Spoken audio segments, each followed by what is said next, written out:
یہ فتاوی دارالعلوم دیوبند اور اس کی ویب سائٹ پر آداب معاشرت کے بارے میں ہے، اخلاق اور آداب کے بارے میں سوال کسی نے کیا تھا، جب کسی کے یہاں دعوت میں جائیں تو کیا آداب ہونے چاہیے سنت کے مطابق؟ سوال، جب کسی کے یہاں دعوت میں جائیں تو کیا آداب ہونے چاہیے سنت کے مطابق؟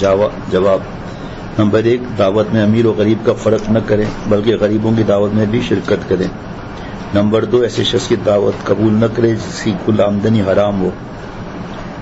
نمبر 3، اگر معصیت کے مجمع میں دعوت ہو تو قبول نہ کریں۔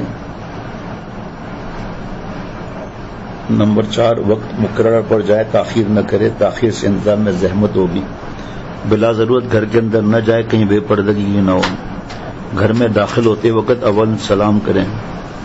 اپنے ساتھ بغیر دعوت کے کسی اور شخص یا اپنی اولاد کو ہرگز نہ لے جائے، کیونکہ حدیث پاک ہے جو بغیر دعوت کے گیا چور بن کر گیا، ڈاکو بن کر آیا۔ ادھر ادھر نہ بیٹھے، ادب سے بیٹھا رہیں، جہاں جگہ ملے بیٹھ جائیں، اس مقام پر نہ بیٹھے جہاں بے پردگی کا احتمال ہو۔ بولنا ہو تو موقع محل کی رعایت کرتے ہوئے بولے، ورنہ خاموش رہیں۔ اگر مجلس میں کوئی بزرگ ہو بڑا تو اس کی رعایت اور ادب کریں۔ وقت سے پہلے آ کر کھانا تیار ہونے کے انتظار میں نہ بیٹھ جائیں، وہ کھانے سے فارغ ہو کر اپنے کاموں میں لگ جائے۔ دیر تک بیٹھنا اور باتوں میں مشغول ہونا میزبان کے لیے باعث تکلیف ہو سکتا ہے۔